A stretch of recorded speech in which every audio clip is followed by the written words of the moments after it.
기도하고 시작하겠습니다. 사랑의 하나님, 참으로 감사를 드립니다. 주님의 이름으로 저희들을 지금까지 붙들어 주시고 특별히 이번 세미나 기간 마지막까지 저희들이 주의 이름으로 모일 수 있도록 은혜를 주심에 참으로 감사를 드립니다. 정말 날마다 저희들이 주님을 본받고 주의 형상을 이루는 복된 제자들이 될 수 있도록 도와주시고 날마다 저희들을 보호하여 주시고 인도하여 주셔서 주님 보실 때 아름다운 주님의 제자들로 세워줄 수 있도록 저희들의 남은 생애를 축복하여 주시고 모든 환경을 하나님께서 조성하여 주시고 인도하여 주시옵소서. 예수님의 이름으로 감사하며 기도드립니다. 아멘. 네, 이제 강의한 어제 잠깐 말씀드린 대로 맨 마지막 부분에서 봤을 때 5쪽, 6쪽, 7쪽을 먼저 공부할 부분입니다. 그래서 5쪽 한번 봐보시겠어요? 뒤에서 봤을 때, 맨 뒤에서 봤을 때 5쪽. 그러면 5쪽에 맨 위에 보면은 마태복음 11장 28절에서 29절이 있습니다. 찾으셨을까요? 네. 5쪽에 마태복음 11장. 옆에 서로 못 찾으셨으면은 좀 찾아서 또 도와주셨으면 좋겠습니다. 마태복음 11장 28절에서 29절 말씀.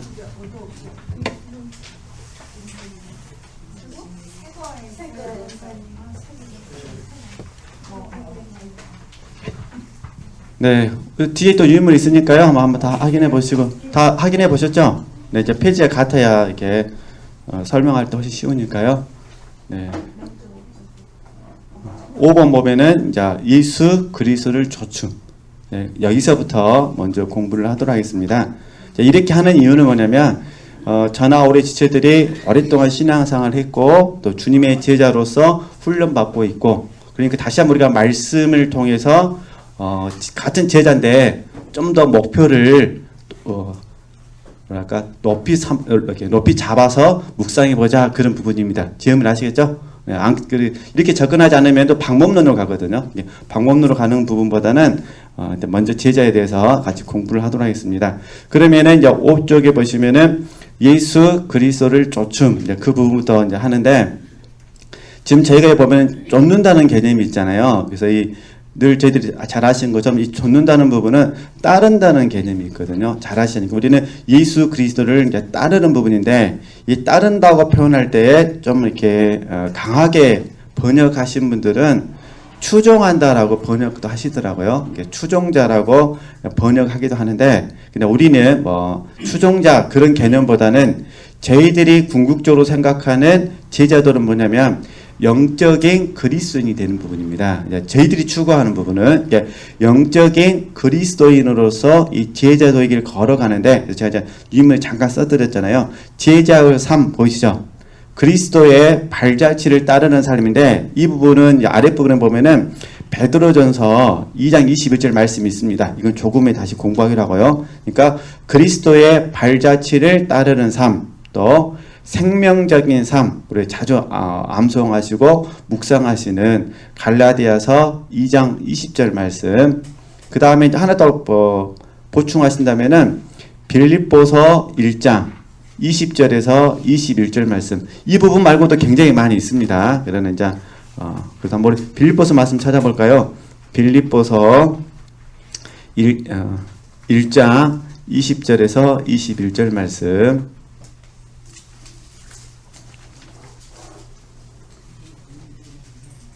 네, 빌립보서 1장 20절에서 21절 말씀 그러면 같이 한번 읽어보도록 하겠습니다.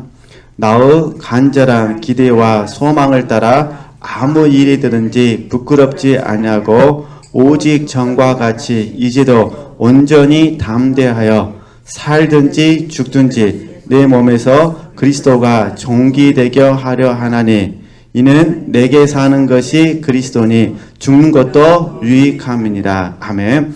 우리 이제 뒤쪽 우리 목사님들 잘 아시겠지만 우리 성도님들에서 잠깐 설명하면은 이 빌립보서를 썼을 때가 감옥에 갇혀 있을 때입니다. 물론 이 감옥이 쉽게 설명하면 가택연금 정도는 생각하는데 어쨌든 집 밖으로는 나갈 수가 없습니다. 모르겠어요. 이제 마당까지는 있었는지는 그건 잘 모르는데 집 밖으로는 나갈 수 없는 이렇게 감옥에 갇혀가지고 가택연금된 상태에서 빌립보서를 씁니다. 근데 여기서 그걸 생각하면은 사도 바울의 말씀이 좀 더 이해가 됩니다. 그렇잖아요. 이제도 온전히 담대하여 살든지 죽든지. 그 다음 이게 중요합니다. 내 몸에서. 이해되시죠? 내 몸에서 그리스도가 뭐가 원하는 거죠? 종기되게 하려 하나. 이게 내 몸에서. 그러니까 지체들께서 내 몸에서, 그죠? 그러니까 저희들이 다 찾아볼 수는 없습니다만 저희들이 잘 아는 말씀으로 잠깐만 묵상해 보더라도 사도 바울은 이 몸에 대해서 굉장히 의미 부여를 많이 합니다. 그러니까 어떻게 보면은 구원이 바르게 형성되거나 구원에 참여하는 과정도 결국은 몸에서 완성이 됩니다. 그래서 첫 번째 잠깐 정리하면은 구원의 문제가 됐든 헌신의 문제가 됐든 실제의 문제가 됐든 사도 바울의 가르침을 보니까 궁극적으로 구원의 문제든 헌신의 문제든 실제의 문제든 전부 몸에서 완성이 되더라. 이걸 우리가 깊게 동의하고 우리 적용을 해 주셔야 됩니다. 질문 아시겠죠? 그러니까 구원의 문제든 헌신의 문제든 실제의 문제든 어떤 형태가 됐든 간에 사도 바울을 보니까 몸에서 뭐 하는 거죠? 완성되는 것입니다. 그의 영에서 마음에서 이거는 이제 중요하지만은 결과적으로는 몸에서 완성이 되기 때문에 저희들이 읽은 말씀에서도 몸에서 그러잖아요. 몸에서 그렇죠? 또 두 번째 부분은 왜 이 몸이 중요하냐면 이 몸은 구원의 문제든 헌신의 문제든 실제의 문제든 사실 몸은 우리에게 있어서 나의 전체를 의미합니다. 이게 내 편에 있어서 뭐 전체가 좀 혼동스러우면 나의 전부. 그러니까 우리가 뭐니 해도 사실은 내 몸은 나의 전부를 의미합니다. 이해되시겠죠? 그러니까 이게 좀 워낙 오래 쓰다 보니까 다 떨어진 것 같아요. 다시 정리하면은 그러니까 몸이라는 의미를 잘 이해해 주시면 됩니다. 이게 첫 번째는 몸은 뭐냐? 구원의 문제든 헌신의 문제든 실제의 문제에 있어서 몸에서 뭐가 되는 거죠? 완성이 된다는 겁니다. 그러니까 영혼으로는 부족해요. 반드시 뭐가 되냐면 몸으로서 완성이 돼야 되고 또 하나는 성경에서 말할 때 몸은 이제 사도 바울의 가르침으로 봤을 때 몸은 우리에게 뭘 의미하냐면 나의 전부를 의미한다는 겁니다. 그러니까 사실 우리가 몸으로 드릴 때 저희들이 이제 쉽게 말하면 번제라고 생각하시면 됩니다. 번제. 그죠? 그러니까 몸을 드린다는 것은 내 전부를 드리는 것이다. 그러니까 그렇게 아시고 그러니까 사도 바울 입장에서는 이 몸에서 그리스도가 존귀하게 되는 것이 너무너무 많은 거죠. 중요한 부분입니다. 그래서 이제 다른 고린도전서 말씀 같은 경우는 이 몸에서 어떻게 하냐? 이 몸에서 하나님께 영광을 돌려야 된다고 말합니다. 그러니까 고린도전서에서는 몸을 통해서 하나님께 영광을 돌려야 된다. 그죠? 로마서 12장 1절에서는 몸을 하나님께 뭐 하시나요? 그죠? 드리셔야 된다. 그리고 지금 저희들이 방금 읽었던 말씀에서는 몸에서 그리스도가 뭐 하는 거죠? 존귀해져야 된다. 이렇게 말합니다. 그러니까 의미를 묵상하시면은 도움이 되실 것 같습니다. 그리고 이제 고린도 후서 같은 경우는 이 몸을 통해서 생명이 흘러나기를 원합니다. 몸을 통해서 생명이 흘러나기를 원하는데 어찌됐든 그걸 이제 이해하시면 되실 것 같고요. 그래서 이제 다시 그러니까 그리스도의 발자취를 따르는 삶, 생명적인 삶. 이 생명적인 삶에 빌립보서 1장 20절에서 21절 말씀을 같이 포함을 시켜서 묵상하시면 도움이 되겠다. 그런 부분이고. 그래서 이 주님의 발자취를 따르는 삶과 생명적인 삶을 살 때에 제가 비유를 냈는데 이건 제가 하는 한 말이 아니라 오치마니가 한 말입니다. 오치마니인데 사실 오치마니가 한 건 아니에요. 오치마니를 도와준 영적인 스승들이 한 거죠. 그걸 오치마니가 인용한 것 뿐이니까. 그래서 뭐라고 말하냐면은 모국어를 사용하는 것처럼 해야 된다는 겁니다. 그러니까 생명적인 삶, 또 우리가 그치 아래 보면은 영으로 사는 삶을 써놨잖아요. 로마서 8장 12절에 14절 말씀. 그러니까 영으로 사는 삶, 생명적인 삶 같은 의미인데 이 부분은 모국어를 사용하는 것처럼 해야 된다. 이건 어떤 의미냐면은 자연스럽다 그 말입니다. 자연스럽다. 그죠? 그러니까 저와 여러분이 주님을 따르는 삶이 자연스러워야지 막 억지로 해서는 안 된다. 단 외적인 경우는 있습니다. 그건 어떤 부분이냐면은 하나님께서 저와 여러분을 연단하시려고 작정하셨을 때, 그러니까 하나님께서 저와 여러분을 연단하려고 작정하셨을 때는 어쩔 수가 없습니다. 연단 받을 때는 의지를 사용해야 됩니다. 그러니까 연단 받으실 때는 의지를 사용해야 되는데 그러지 않고 일상적인 삶을 살 때는 저와 여러분이 영적인 제자로서의 길을 걸 때는 반드시 뭐 때려야 돼요? 자연스러워 하셔야 됩니다. 그러니까 영으로서 몸의 행실을 죽이는 부분이 자연스러워야 한다. 제가 그래서 이전에도 한번 말씀드렸지만은 스위치를 켜는 것과 같다. 그죠? 그러니까 할 수만 있으면 스위치 몇 초 만에 켜세요? 1초 걸릴까요? 안 걸릴까요? 안 걸리죠? 예. 또 그 정도까지는 못 버르니까 우리가 그래도 1초만. 예. 무슨 말이냐면 깨달은 즉시. 그죠? 깨달았다면, 못 깨달았다면 어쩔 수 없지만은 깨달음이 왔다면 즉시 뭐라는 거죠? 즉시 우리가 제자의 삶을 살아야 된다. 그런 부분입니다. 깨달음이 오지 않을 때는 어쩔 수가 없겠죠. 그러나 깨달음이 왔다면 즉시 제자의 삶을 사셨으면 좋겠다. 그 대신 연단 받을 때는 어렵습니다. 그래서 그 대신 연단 받을 때 우리 지체들께 제가 이제 시편 42편 말씀 잘 하시니까 자 시편 조금은 다시 연단 다 공부할 시간이 있을 것 같기도 한데요. 시편 42편 말씀 가지고 잠깐만 제가 말씀드리면은 우리 지체들께서 연단 받으실 때 꼭 분별하셔야 될 게 있습니다. 포기하고 자포자기가 무엇인지를 아셔야 됩니다. 사람은 어느 누구나 연단을 받으면 포기와 자포자기가 왔다 갔다 하면서 훈련을 받습니다. 물론 아주 특별한 경우는 안 그럴 수는 있겠지만 그러나 대체적으로 보면은 대체적으로 연단을 받을 때 이게 하나님 앞에 포기인지 이해되시죠? 아니면은 자포자기인지 아주 애매한 상황이 그냥 이루어지게 됩니다. 자, 아주 쉽게 이제 웃자고 말씀드리면은 예를 들어서 40 먹은 아가씨가 시집을 못 갔어요. 이해되시죠? 그리고 하나님 앞에 지금 시집 가는 문제를 가지고 하나님 앞에 이제 연단을 받는다고 한번 생각을 해보도록 하겠습니다. 연단 받는 과정 가운데 포기할 수도 있고, 이해되시죠? 아니면 뭐 할 수도 있습니까? 자포자기 할 수도 있습니다. 아주 이 애매한 상황이 주어집니다. 그렇겠죠? 그러면 이제 포기는 뭐냐? 포기하는 사람에게 특징은 뭐냐면, 포기하는 사람에게 특징은 여기에 갈망이 있습니다. 그러니까 바르게 포기하는 사람은 반드시 갈망이 있어요. 그러니까 하나님이여 사슴이 시냇물을 찾기에 갈급한 같이 내 영혼이 주를 찾기 마련한 거죠. 갈급합니다. 다시 그러면 하나님께 연단받는 사람은 이해되시죠? 하나님께 연단받는 과정 가운데 포기하는 사람은 반드시 하나님을 뭐 한다고요? 갈망하게 되어 있습니다. 이걸 저희들이 사모함이라 부릅니다. 같은 말로 사모함. 그러잖아요. 사모하셔야 됩니다. 이게 연단받은 사람의 특징입니다. 그러면 자포자기는 금방 아시겠죠? 뭐가 없을까요? 사모함이 없습니다. 사모함. 그죠? 사모함이 없어요. 그럼 이걸 이제 제가 갈망이라 썼으니까 다른 각도에서 적용해 보면은 사실 갈망하거나 사모한다는 것은 그 마음속에 오직 예수 그리스도만을 목적하는 겁니다. 여기서는 어떻게 될까요? 그러면요. 예수 그리스도를 목적하지 않게 되는 것입니다. 그래서 우리 지체들께서 앞으로 계속해서 이렇게 제자의 길을 걸어가실 때 이왕이면 어떤 제자가 됐으면 좋겠냐면 예수 그리스도만을 목적하고 주님만을 갈망하고 주님만을 뭐 했으면 좋겠어요? 사모하는 제자가 되었으면 좋겠다. 언제요? 연단 받으실 때.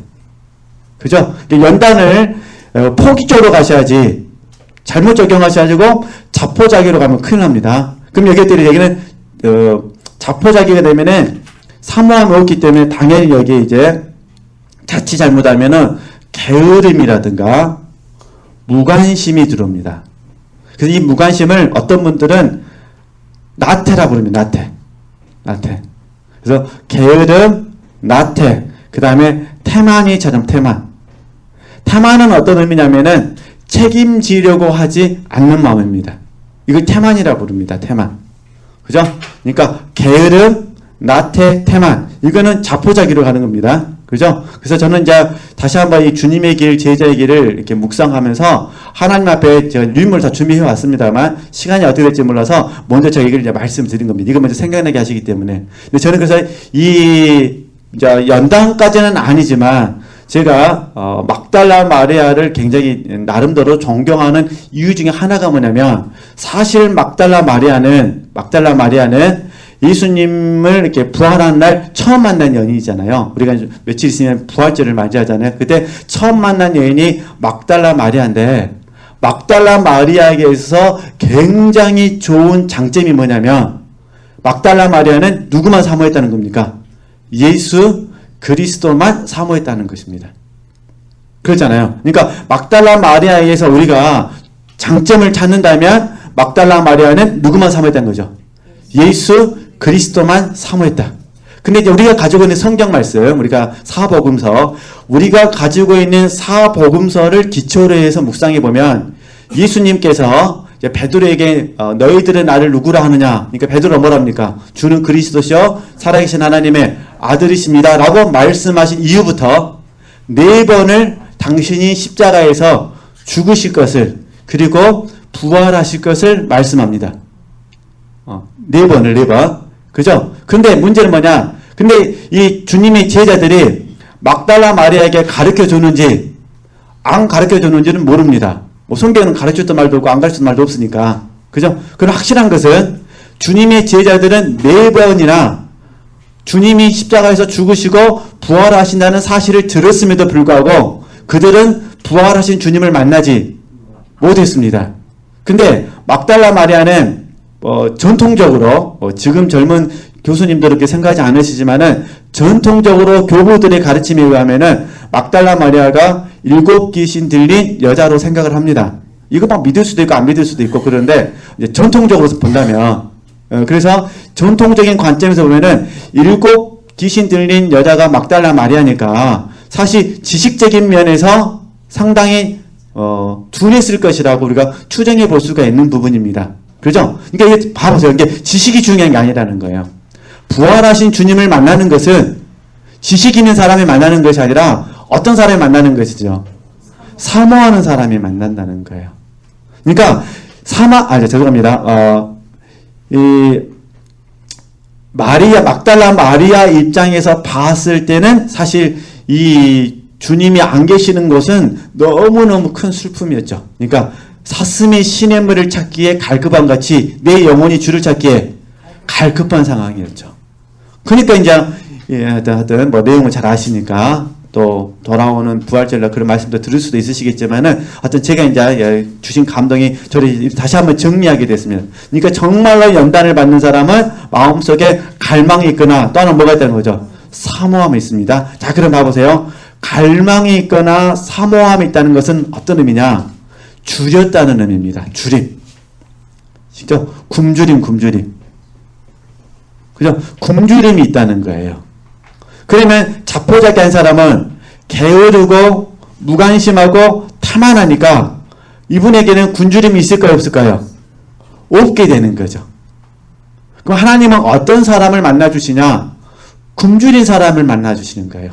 배부른 사람은 만나주지 않으신다는 거죠. 그래서 우리가 지금 영적인 제자가 되기 위해서 정말 영으로서 몸의 행실을 죽이고 정말 빚진 자로서 하나님의 은혜에 합당한 제자로 세워지기 위해서 우리가 지금까지 공부를 하고 있으니까 이 공과 안에서 저와 여러분이 열심히 한번 적용할 수 있었으면 좋겠다. 그죠? 그러니까 이걸 우리가 목표로 해서 훈련했으면 좋겠다는 거예요. 그죠? 1초 깨달았을 때 못 깨달았으면 어쩔 수가 없습니다. 사실 못 깨달았는데 어떻게 알겠습니까? 마리아도 깨닫고 보니까 누가 되는 거죠? 주님이 되는 거잖아요. 깨닫지 못했을 때는 동산직이었습니다. 그러잖아요. 근데 마리아라고 예수님이 불러주시고 나니까 그게 주님으로 보인 거잖아요. 그러니까 깨달은 즉시 부활의 증인이 됐듯이 마찬가지로 우리가 깨닫지 못했을 때는 어쩔 수가 없지만 그러나 깨달으셨다면 빚진 자로서 영으로서 몸의 행실을 죽이면서 삶을 사시고 성령의 인도함을 받는 저와 여러분이 되었으면 좋겠다. 그래서 그런 의도로서 먼저 이렇게 말씀을 드렸습니다. 근데 이걸 목표로 해서 우리 이제 말씀들을 몇 가지 보면서요. 하나씩 이렇게 그 말씀이 우리 안에 실제될 수 있도록 우리가 같이 훈련할 수 있었으면 좋겠다라고 이제 말씀을 보도록 하겠습니다. 네. 제가 질문도 해야 되는데 또 질문하면 지체들이 너무 긴장하셔갖고 그러실까봐 또 질문도 못하고 네. 연세 제일 많으신 분도 질문할까요? 그 아가서 1장 8절 말씀 봐보시겠어요? 아가서 1장 8절 말씀 네. 아가서 1장 8절 말씀 봐보세요. 자, 제가 이런 말씀들을 보면서 우리에게 주님을 쫓는 방법을 가르쳐 주셨다. 그걸 설명하기 위해서 하는 거예요. 여인 중에 어여쁜 자여 보이시죠? 내가 알지 못하겠거든 양떼의 발자취를 따라 목자들의 장막 곁에서 너의 염소 새끼를 먹일지니라. 아멘. 양떼의 발자취를 따라 이건 어떤 의미냐면은 저와 여러분이 영적인 제자가 되기 위해서 걸어가는 과정 가운데 어떨 때는 학습한 날이 있을 것이고 어떨 때는 훈련받는 날이 있을 것이고 연단은 하나님만 시킵니다. 우리가 연단받는 게 아닙니다. 하나님께서 연단시키신 날이 있으실 거라는 거예요. 그러니까 학습하는 날이든 훈련하는 날이든 연단하는 날이든 어떤 형태가 됐을 때 우리 지체들께서 마음속에서 어떻게 해야 될지 모르실 때가 있어요. 그러죠? 정말로 내가 주님만을 목적해서 이 길을 가고 싶은데 어떻게 해야 될지 모를 때 내가 알지 못하거든 삶을 살다 보면 이런 날이 있다 있잖아요. 그죠?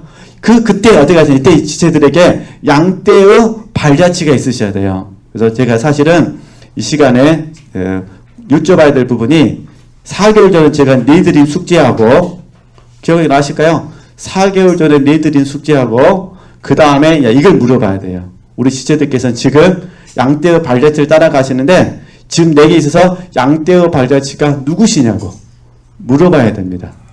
그죠? 딱 지체들이 딱 멋있게 답을 해주셔야 할렐루야 막 은혜가 될 텐데 네, 안 물어보도록 하겠습니다. 쉽게 하나 예를 들면 이런 부분이요. 만약 우리 지체들께서 다윗이 양떼의 발자취다 이렇게 하면 안 됩니다. 그러면 다윗이라면 다윗의 어떤 모습이 그죠? 다윗의 지금 다윗의 지금 어떤 모습이 나를 지금 움직이고 있는가 이렇게 적용하셔야 됩니다. 그죠? 그러니까 다윗의 지금 어떤 모습이 나로 하여금 움직여서 이해되시죠? 주님의 길을 제자의 길을 걸어가게 하고 있느냐 이거죠. 두루뭉실하시면 안 돼요. 모세 예를 들어서 나는 모세가 좋다. 그러면 지금 모세의 어떤 모습이 이해되시겠죠? 어떤 모습이 나로 하여금 이 길을 걸어가게 하고 있는지 명확하게 내 안에서 내 마음을 움직이는 동기부여가 있어야 된다는 거예요. 바울 사도도 마찬가지입니다. 바울 사도 한다면 지금 사도 바울의 어떤 모습이 나를 움직이고 있는가 이게 적용이잖아요. 이게 있어서 실제로 양떼의 발자취가 있어야 되고 양떼의 발자취를 따라서 내가 지금 뭐 해야 될까요? 가야 되잖아요. 가야 알죠. 그죠? 가지 않으면은 우리는 모릅니다. 제가 조금 전에 시편 42편 말씀을 말씀드렸지만 우리 지체들께서 연단 받으실 때 정말로 하나님을 갈망하셨다면 반드시 이 갈망은 성장으로 우리를 인도합니다. 그죠? 그래서 이 시편 42편에서 우리가 잘 아는 말씀이 뭐냐면은 깊은 바다가 서로 부른다고 합니다. 그러니까 연단받고 있는 사람은 이해되시죠? 연단의 과정에서 반드시 뭐가 있다는 거죠? 성장이 있습니다. 성장이 있으니까 어떻게 돼요? 깊은 바다가 서로 부르는 겁니다. 그죠? 그러니까 우리는 이 말씀도 일종의 양떼의 발자취가 됩니다. 어떤 형태가 됐든 간에 우리 지체들께서 그냥 하나님 은혜를 구하셔가지고 이렇게 했었으면 좋겠어요. 이 양떼의 발자취는 현재 살아있는 우리 영적인 친구가 될 수도 있고요. 성경에 나와 있는 인물들이 될 수가 있고요. 또 조금의 이제 베드로 이야기를 듣겠지만 예수님께서 우리에게 양떼의 발자취가 되실 수도 있고요. 그렇죠? 또 아니면 경건서적을 통해서 양떼의 발자취를 갈 수가 있어요. 항상 우리 지체들이 조심하셔야 될 게 뭐냐면요. 내가 누군가하고 교제를 나눠서 은혜를 받냐에 초점을 맞추시면 안 돼요. 나는 그 은혜를 통해서 성장하고 있느냐에 초점을 맞추셔야 돼요. 그죠? 성장하고 있는가. 그래야 내가 진정한 면에서 깊은 제자가 됩니다. 그렇지 않으면은, 잘못하면은, 그냥 개 모임이 됩니다. 개 모임. 먹자개. 학습하시고, 훈련하시고, 연단 받으시고, 다 하셔야 됩니다. 그러나, 연단 받으실 때 뭐가 있으셔야 돼요? 갈망 우리에게 뭘 가져야 된다고요? 성장하면 깊은 바다가 보입니다. 내가 성장하지 않으면은, 절대 깊은 바다가 안 보입니다. 그리고 깊은 바다가 있어도 하나 더 본받고 싶지 않습니다. 그러나 내가 정말로 성장하기를 원하면, 이해되시죠? 정말로 성장하기를 원하면 어떻게 될까요? 깊은 바다. 그래서 제가요, 오치만니 이야기 잠깐만 해드릴게요. 오치만니가, 오치만니를 연구하는 사람의 그 글을 보니까 어떨 때는 17세에 회심했다 그러고 어떤 책에서는 18세에 회심했다 그러더라고요. 제가 보기에는 아마 이거는 우리가 저도 우리 한국 사람 그러잖아요. 서양식 생일 개념이 아니기 때문에 이런 차이가 있다고 여겨집니다. 어쨌든 17세에 회심했든 18세에 회심했든 이 회심하는 과정 가운데 오치만니가 책을 굉장히 많이 읽었습니다. 이거 쉽게 말해서 영적인 지식은 있었습니다. 근데 이 지식이 그를 변화시키지 못하는 겁니다. 그러니까 얼마나 친구들 앞에서 이 갈등이 있었겠어요. 그러니까 오치만니가 말을 얼마나 잘했겠어요. 젊은 나이에 한 3,000권 읽었다 하더라고요. 사실 밥만 먹고 한 3년간 3,000권 읽었대요. 제 기억이 맞다면. 이 친구를 지금 뭐 하는 거야, 지금? 근데 이제 중국 사람인데 그때 이제 알다시피 중국이, 장로님 잘 아시겠지만, 이제 이미 영국에 의해서 복음이 전해지는 시대예요. 그러니까 젊은 나이에 이제 영어까지 접하게 된 거예요. 그러니까 앤드류 몰이라든가 제시핀 루이스 이런 사람들의 책, 잔느 기영이라든가 이런 사람들의 책을 영어로 읽은 거예요. 성경도 얼마나 열심히 읽었든지 젊은 나이에. 그러니까 그래서 3살 보태면 21살이잖아요. 그리고 우리 알다시피 영에 속한 사람을 20대 중반에 썼거든요. 그러니까 어마어마한 사람입니다. 근데 이 문제는 뭐냐? 오치만니 가는 곳에 영향력 끼치기도 하는데 맨 뭘만 일으키는 지금? 갈등만 일으키는 거예요. 갈등만. 그래가지고 이제 오치만니가 너무너무 힘드니까 기차를 타고 1시간 반에서 2시간 거리에 이제 여자 선교사님이 있었습니다. 그래서 이때는 이게 바버 여사라고 번역하기도 하고 바비 여사라고 번역하기도 하더라고요. 근데 이 바버 여사든 바비 여사든 이 여사가 이제 제시핀 루이스 그쪽 계열입니다. 제시핀 루이스 계열의 선교사로서 이제 중국에 파송된 여자분입니다. 여자 선교사님. 그러니까 이제 잔느경이 죄송합니다. 오치만니가 일이 있을 때마다 말하는 거죠. 이 갈등이 있을 때마다 계속해서 이 바비 여사에게 갑니다. 가서 그분에게 도움을 구합니다. 그럼 꼭 이 바버 여사, 발음 입장한데 바비 나겠습니다. 바비 여사가 오치만니에게 늘 하는 얘기가 있습니다. 그건 당신의 문제입니다. 하나님께서 우리 오치만니 네 형제님을 파쇄하시기 위해서 하나님이 지금 붙이신 환경입니다. 그래가지고 이제 이 인간관계 갈등을 해결하게 됩니다. 그리고 나중에 자아가 죽을 때라는 책을 쓰게 되고 거기서 이제 들어가기 훈련과 나가기 훈련을 말합니다. 똑같이 본인이 젊었을 때 경험했던 자아 발견, 자아 파쇄 훈련을 본인이 속해 있는 영적인 공동체 그룹 안에 적용을 하게 됩니다. 저는 그래서 이 부분을 보면서 이게 연단이잖아요. 그러니까 연단할 때 봐보세요. 사실 오치만니가 책을 3,000권 읽고 나름대로는 똑똑하다 생각하고 많은 영적인 지식들을 섭렵했는데 그래도 바비 여사 앞에서는 꼼짝을 못하는 거예요. 이유는 딱 하나예요. 그분하고 같이 대화를 나누게 되면 주님이 느껴진다는 거예요. 그분이 지식적으로 뛰어나는 데서가 아니라 그냥 그분 앞에 와서 대화를 나누게 되면 이해되시죠? 그분에게 누가 느껴지는 거죠? 주님이 느껴진다는 거예요. 그러니까 이제 은혜 받고 돌아와서 적용하고 또 열받으면 뭐합니까? 또 1시간 반에서 2시간 또 그냥 기차 타고 달려가갖고 또 그래서 이제 정확하게 이제 바비 여사인지는 잘 모르겠습니다만 저는 이제 바비 여사라고 생각하는데 이 바비 여사가 돌아가시기 전에 오치마니에게 이제 유언을 하게 됩니다. 크게 두 가지 유언을 합니다. 첫 번째가 뭐냐면은 이전에 제가 이제 한번 말씀한 적이 있는데 어떤 부분이냐면 나는 주를 위해서 모든 것을 원한다. 그죠? 나는 주를 위해서. 그러나 주님이 아니라면 나는 아무것도 원하지 않는다. 그게 이제 바비 여사의 명언입니다. 그거를 이제 받아들입니다. 그러니까 두 번째 뭘 받아들이냐? 하나님께서 보실 때 쉽게 말해서 주님의 연인이 되라고 말합니다.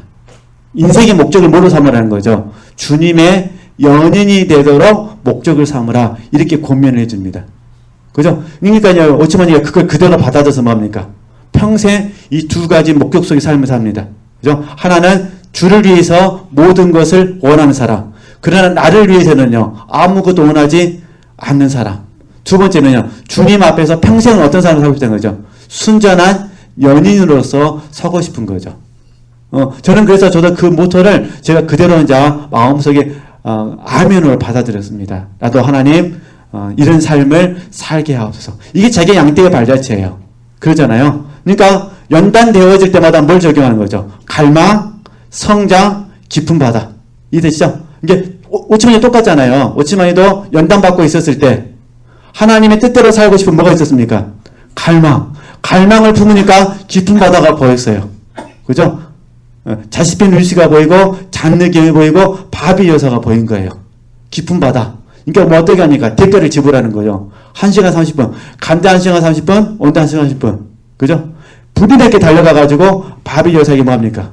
말을 합니다. 바비 여사가 영적으로 지도를 해주고 그걸 갖고 돌아와서 또 본인의 삶을 살게 되고. 이해되시죠? 그래서 바비 여사의 두 가지 좋은 명언을 받아들여가지고 본인도 평생의 삶을 살거든요. 어쨌든 이런 부분들이 제가 이제 드리고 싶은 양떼의 발자취를 따라서라는 거. 그래서 어쨌든 학습의 훈련이든 또 훈련의 과정이든 무엇보다 연단의 과정일 때 꼭 이 순서대로 적용하셨으면 좋겠습니다. 이렇게 잘못되면은 사실은 자포자기로 가거나 타협해 버립니다. 타협하면 그때부터 진보가 없어집니다. 그러니까 남들이 나를 볼 때 진보했냐 안 했냐 중요한 거잖아요. 내 스스로가 합니다. 그죠? 사울왕 보시면 아시잖아요. 사울왕이 스스로가 알잖아요. 지금 자기 마음속에 하나님이 안 계시다는 것을. 지금 의미하시죠? 이게 중요한 거예요. 그럼 다윗도 알잖아요. 스스로가 하나님이 내 안에 계시다는 것을. 그죠? 그러니까 우리도 마찬가지예요. 저와 여러분이 우리의 양심 속에서 압니다. 하나님과 내가 연합되어 있는지, 그분과 내가 지금 뭐하고 있는지요? 단절되어 있는지. 항상 하나님은 함께 계십니다. 임마누엘 하나님이시니까. 그러나 생명이란 면에서 봤을 때, 이 생명이란 면에서 봤을 때 그분이 내 안에서 역사하시는지 안 하시는지를 내가 안다는 거.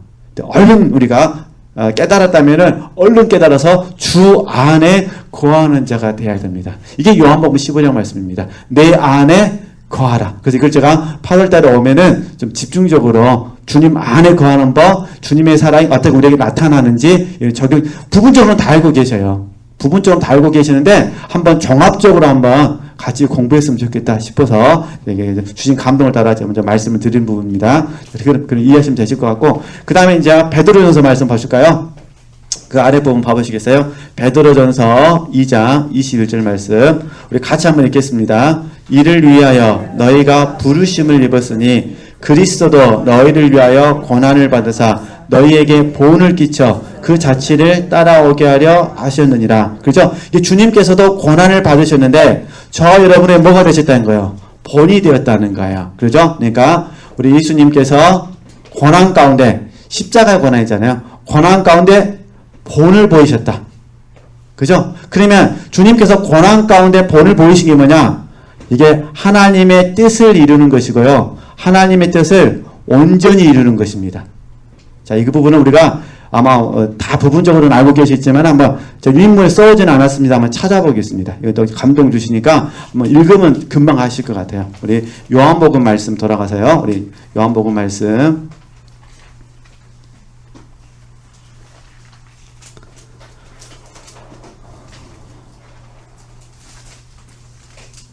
요한복음 4장입니다. 네.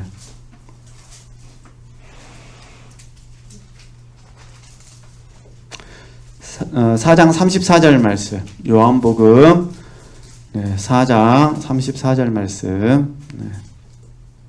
같이 한번 읽겠습니다.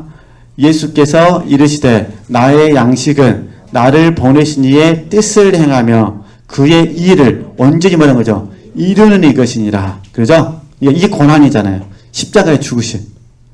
주님께서 고난 가운데 우리에게 뭘 보여주셨다는 거예요? 본을 보여주셨다는 거예요. 그러니까 하나님의 뜻을 행하고, 그죠? 하나님의 일을 온전히 뭐 한다는 거죠? 이루신다는 거예요. 이게 우리에게 발자취죠. 그죠? 그러니까 저에게나 우리 지체들에게 주님께서 나의 양식은 그랬잖아요.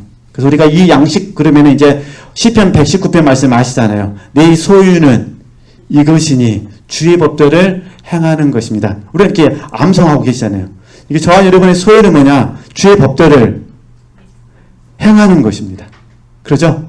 이게 동이나 원이잖아요. 그러니까 근데 이게 하여튼 제가 조금에 다시 시간 됐지 않을지는 모르겠습니다만 고난 가운데든 아니면 행복 가운데 순경이라 그러는데 순경 역경 그러잖아요. 순한 상황이든 순탄한 상황이든 어려운 상황이든 반드시 우리는 뭐 하는 거죠? 하나님의 뜻을 행하고 하나님의 일을 온전히 뭐 하는 거죠? 이루는 거죠. 왜냐하면 내 소유는 이것이니 주의 법도를 행하는 것이기 때문에. 그죠? 그래서 이 소유가 이제 저희들이 성령을 위하여 심는다고 말합니다. 성령을 위하여 심는다. 어쨌든 그렇게 아시고 한번 이렇게 적용하셨으면 좋겠습니다. 그래서 혹시 우리 지체들께서 고난이 있으시다면 절대로 다른 데로 가서 답을 찾으시면 안 돼요. 그죠? 주님께 가셔야 돼요. 주님께 가셔서 하나님 정말로 당신은 이 고난 가운데 어떻게 순종하셨습니까? 그죠? 어떻게 하나님의 뜻을 행하셨으며 어떻게 온전히 하나님의 일을 이루셨습니까? 라고 그분에게 주님에게 가서 주님의 길을 배우시고 그 길을 제자의 길로 받아서 나도 그 길을 뭐 하겠습니다. 가겠습니다라고 우리 지체들 적용해 주셔야 돼요. 그죠? 그래야 지금 삶의 문제를 하나씩 우리가 이겨낼 수 있습니다. 이거를 지식적인 접근을 하게 되면 다 알고 계시는 거잖아요. 우리가 함께 공부하는 부분은 이 아는 법을 다시 한번 정리하면서 어쨌든지 우리가 이 길을 실제적으로 한번 가보자. 내 삶의 정황 속에서 한번 가보자라고 지금 공부하는 거잖아요. 그죠? 이게 적용이 없으면은 의미가 없습니다. 영성훈련은 적용해야만 됩니다. 적용. 그죠? 그래서 성령 하나님께서 우리에게 실제를 이루게 하실 때 정말로 필요한 덕목은 첫 번째는 믿음이요. 두 번째는 순종입니다. 순종되지 않으면은 실제가 안 됩니다. 그래서 제가 몸에서라고 먼저 말씀을 드렸던 거예요. 이게 순종은 어디서 완성되느냐? 몸에서. 헌신은 어디서 완성되느냐? 몸에서. 그죠? 기도도 그러잖아요. 기도는 하나님께 동의하는 것입니다. 기도는 하나님과 사귀는 것입니다. 하면서 내가 기도하지 않으면 의미가 없잖아요. 그렇죠? 네, 그러듯이 우리 지체들께서 이런 부분들을 잘 한번 바르게 적용할 수 있도록 보셨으면 좋겠다 싶어서요. 자, 그러면 이제 왕상 보겠습니다. 이것도 너무 잘 하시는 말씀인데 한번 이것도 우리 영적으로 한번 적용해 보겠습니다. 열왕기상 18장 21절 말씀 우리 같이 한번 읽을까요? 엘리야가 모든 백성에게 가까이 나아가 이르되 너희가 어느 때까지 두 사이에서 머뭇머뭇하려느냐? 여호와가 만일 하나님이면 그를 쫓고 바알이 만일 하나님이면 그를 쫓을지니라 하니 백성이 한 말도 대답지 아니하니라. 그러죠? 자, 그럼 보세요. 하나님하고 지금 어디 사이입니까? 지금 바알입니다. 바알. 그러니까 하나님과 바알 사이에서 언제까지 머뭇머뭇하려느냐 이렇게 말하잖아요. 그럼 우리에게 적용하면은 하나님은 영의 자리가 되겠죠. 그렇잖아요. 바알은요 세상이 되겠죠. 그죠? 그리고 또 제가 어제 말씀드렸지 세상 바알은 또 마귀 그 다음에 육신 그잖아요. 육성 이렇게 말씀을 드렸잖아요. 그죠? 우리 자아의 부패성을 말씀드렸잖아요. 이런 부분이에요. 저와 여러분이 언제까지 양 사이드에서 머뭇머뭇 하려느냐. 그죠? 여기는 선택이 필요해요. 선택. 선택은 누가 하냐? 우리의 의지로 하는 거예요. 의지. 그죠? 이 의지는 어디에 있느냐? 마음 안에 있죠. 그래서 마음을 지키라는 거는 의지를 지키는 같은 게 우리의 생각과 마음과 의지예요. 그래서 의지의 가장 기본적인 역할은 뭐냐면, 의지의 기본적인 역할은 분별하여 선택하는 거예요. 의지는 분별하여 선택함. 그래서 우리 하나님께서도 의지를 사용하라고 말씀하시지, 하나님이 전폭적으로 이루어주시는 건 아니에요. 사실 우리가 분별을 해야 뭐냐는 거죠? 선택하는 거예요. 분별되지 않으면은 안 돼요. 그러잖아요. 마찬가지로 건강의 문제가 됐든 영적인 문제가 됐든 간에 사실은 하나님께서 우리에게 자유의지를 주셨거든요. 이 자유의지 안에서 바르게 분별하고 바르게 말하는 거죠. 선택하라고 하셨다는 거예요. 그렇기 때문에 이게 지금 엘리야가 말하는 겁니다. 하나님과 바알 사이에서 언제까지 말하는 거죠? 이 아시는 이게 갈매산이잖아요. 갈매산. 그죠? 그래가지고 185명의 바알과 아세라 선지자를 죽여버리잖아요. 근데 아시다시피 이 죽고 나서 이스라엘 백성들이 돌아왔습니까? 안 돌아왔습니까?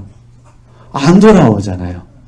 그죠? 그러니까 제 말은 사람이 변화되는 건 절대 쉬운 문제가 아니더라는 거예요. 그래서 저는 이 말씀을 통해서 물론 저랑 다르게 적용할 수도 있으시겠지만은 저는 여기서 이렇게 적용한 거예요. 하나님께서 내게 지금 요구하고 계시구나.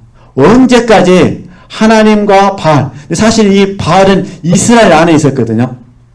그러잖아요. 이렇게 이해하시면 돼요. 언제까지 영으로 하나님을 섬기는 제자가 될 것인지, 아니면 혼에 속한 제자가 될 것인지, 머뭇머뭇거리지, 이렇게 저는 해석한 것이 옳다고 본다. 그런 부분입니다. 우리 그룹에서는.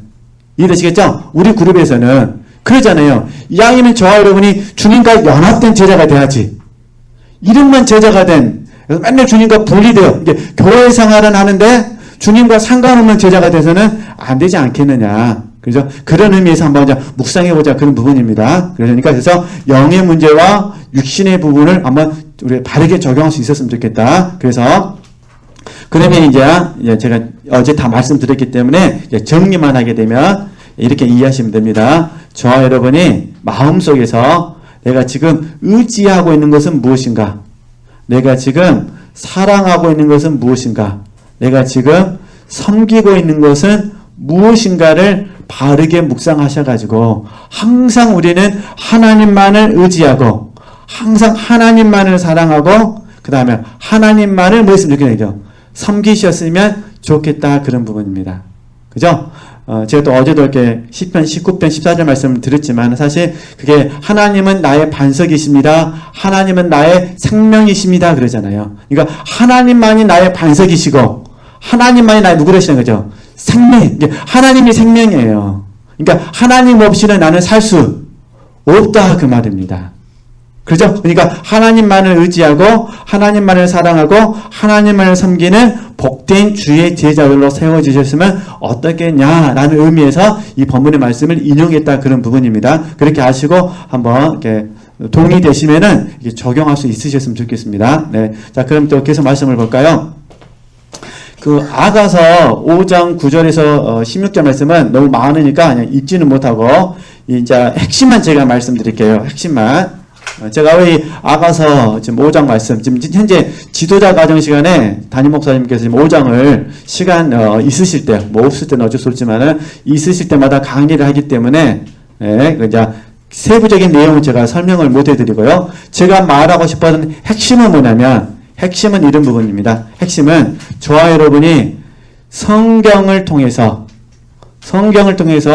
예수 그리스도를 아는 지식을 갖는 건 너무너무 소중합니다. 이게 1번. 2번은 뭐냐? 진짜로 내 안에 계신 예수 그리스도를 저와 여러분이 아는 것은 더더욱 중요하다. 이걸 이제 말하고 싶었어요. 그러니까 다시 성경을 통해서 예수 그리스도를 아는 지식을 얻는다는 것은 정말 중요합니다. 이게 없으면 더 이상의 발전이 없습니다. 이게 1번은 반드시 필요합니다. 근데 제가 여기서 좀 더 강조하는 건 뭐냐면은 당연히 우리는 성경을 통해서 예수님을 알잖아요. 근데 지금 제가 여기서 강조하고 싶은 건 뭐냐면 지금 내 안에 계신 주님 이해되시죠? 지금 내 안에 계신 주님에 대해서 나는 지금 얼마만큼 알고 있느냐 이게 지금 더더욱 중요하다는 거예요. 내 안에 계신 주님 그러잖아요.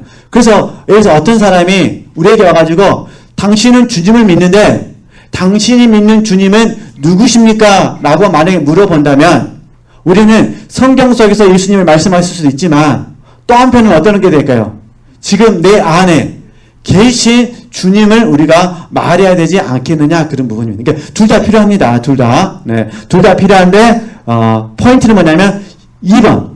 두 번째가 더 우리에게 소중했으면 좋겠다는 거예요. 그러니까 내 안에 계신 예수 그리스도를 알기 위해서 저와 여러분 열심히 뭐예요? 열심히 지금 더 추구하셨으면 좋겠다. 이게 지금 빌립보서 3장 7절에서 9절 말씀입니다.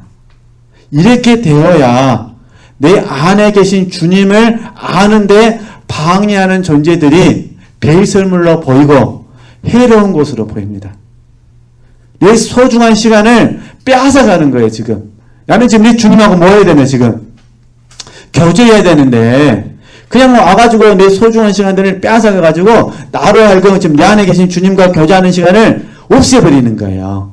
그죠? 그러면 안 된다, 그런 부분입니다. 그렇죠? 그러니까, 물론, 주님께서 감동을 주셔가지고 우리에게 무슨 일을 하라거나, 누구를 사랑하라 하면 그건 해야죠. 그건 주의 일이니까. 근데 그게 아니라, 주님과 함께 있는 밀실의 시간을 빼앗아가는 것이 문제라는 거예요. 그래서 제가 잘 하시는 이야기니까 다시 한번 제가 예를 들어서 말씀 드려보도록 하겠습니다. 잘 하시는 이야기니까. 자, 봐보세요. 예수님하고 마리아하고 마르다 이야기 한번 해보도록 하겠습니다. 예수님하고 마리아하고 마르다 이야기 잘 하시니까. 자, 마르다가 음식을 준비하다가 마음이 분주해가지고 불편이 생겼어요. 그죠? 그래서 잘 아신 것처럼 예수님께 요청합니다. 그죠? 마리아를 왜 냅두십니까? 혼 좀 내주십시오. 그리고 두 번째 뭡니까? 얼른 주방으로 좀 불러주셔서 내 일손을 도와주십시오. 라고 말했어요. 근데 예수님은 기가 막히게 뭐라고 말씀하시냐면은 핵심은 그거예요. 마르다야, 나는 마리아를 주방에 보낼 수 없다 이거예요. 이해되시죠? 주방에 보낼 수 없다. 차라리 너가 음식을 한 가지만 만들든지 아니면 두 가지만 만들어라. 나는 그것이면 뭐하다? 충분하다. 이해되시죠? 봐보세요. 마리아를 주방에 보낼 수 없다는 거예요. 그죠? 이게 마찬가지예요. 남들이 우리에게 목사는 이래야 돼. 남들이 우리에게 목사는 이래야 돼. 남들이 우리에게 목사는 이래야 돼. 말한 그 의미가 없다는 거예요. 중요한 거는 내 안에 계신 주님이, 이해되시겠죠? 내 안에 계신 주님이 저에게 무엇라 말씀하시느냐가 중요하다는 거예요. 근데 우리는 마르다처럼 다른 무엇 때문에 힘들어하는 사람들의 말을 많이 듣고 그 말에 영향을 많이 받게 되는 거죠. 그럼 어떻게 되느냐? 다른 사람의 눈치에 의해서 삶을 살게 됩니다. 근데 주님은 그렇게 말씀하지 않고 마르다에게 책망하신 거예요. 그러면 우리는 다시 이 말씀 우리에 적용하면 저는 그래서요. 아가서 5장 말씀은 마리아하고 예수님하고의 깊은 사랑의 관계를 의미한다고 생각합니다. 그러니까 마르다는 예수님께 향유를 안 부었어요. 나중에. 누가 향유를 부었죠? 마리아가 부었어요. 마리아가 예수님께 향유를 부었고 이 기회가 주님의 죽으심을 뭐 하는 거죠? 장사하게 했어요. 주님의 죽으심을 장사하게 했는데 잘 아시는 것처럼 제가 뭐 유대에서 살아보진 않았습니다만 예수님의 말씀을 표현을 그대로 빌리면은 몸에 향유를 붓는 것은 딱 한 번입니다. 한 번. 죽음과 관련됐을 때. 근데 그 기회를 누가 가졌다는 거예요? 마리아가 가졌다는 거예요. 그죠? 그러니까 이 공과에서 우리에게 가르치는 그거예요. 지금이 중요하다는 거예요. 이게 쉽게 말해서 지금 기회가 있을 때 뭐하라? 붙잡으라. 이걸 말하는 거예요. 지금 기회가 있을 때 뭐하라? 붙잡으라. 그래서 사실 우리 연세 많으신 부모님들이 자녀들을 바라보면서 안타까워하시는 게 많이 있으실 거예요. 근데 그 중에 하나가 뭐냐면 지금 기회를 붙잡지 않으실 때 그것 때문에 안타까워하시죠?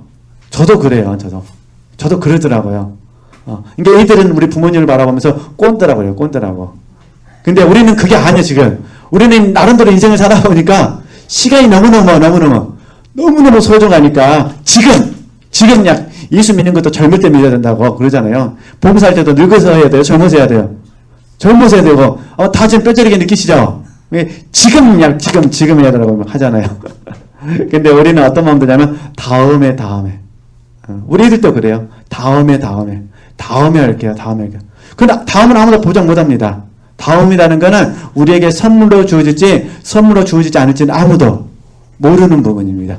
그래서 이런 주제를 보면서 예수님께서 마르다에게 내리신 이 처방에 대해서 묵상하면서요. 정말 마리아는 더 좋은 편을 선택했구나. 하나님 저에게도 물론 저도 마르다 같은 시간이 있어야 됩니다. 그러나 그것보다는 마리아와 같은 정말 더 주님과 깊은 관계를 추구하는 복된 사람이 되게 하옵소서. 이게 제 하나의 더 소원입니다. 그죠? 근데 그렇게 하시고 지체들께서도 동의 되신다면, 동의 안 되시면 늘 제가 말하지만 잊어버리시면 됩니다. 그것 때문에 다투시면 안 되고요. 잊어버리시면 돼요.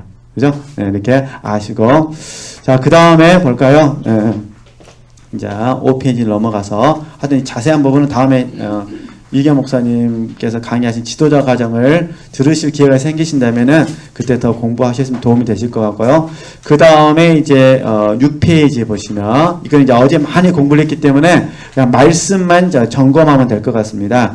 누가복음 9장 23절 말씀 이해되시죠? 이거는 설명 안 해도 될 것 같고요. 그 다음에 마태복음 10장 38절 말씀 같이 한번 읽겠습니다. 또 자기 십자가를 지고 나를 쫓지 않은 자도 내게 뭐라는 거죠? 합당치 아니한다. 자기 십자가를 지셔야 됩니다. 자기 십자가. 그 다음에 이제 마가복음 8장 34절 말씀은 읽기만 하면 될 것 같아요. 무리와 제자들을 불러 이르시되 아무든지 나를 따라오려거든 자기를 부인하고 자기 십자가를 지고 나를 쫓을 것이니라. 그래서 누가복음 9장하고 마가복음 8장을 비교해 보면 누가복음 9장은 무리만 나와 있고 마가복음 8장은 무리와 제자가 함께 나와 있다는 거 그러죠. 그 다음에 누가복음 9장은 날마다가 있고 마가복음은 날마다가 없다는 거 그렇게 이제 생각하시면 되실 것 같고요. 그 다음에 이제 로마서 8장 4절에서 17절 말씀은 이건 이미 제가 잠깐 이렇게 영으로서 몸의 행실을 죽인다는 부분을 말씀드렸으니까 이건 그냥 읽지 않으셔도 되실 것 같습니다. 그래서 잠깐 쉬었다가 이제 우리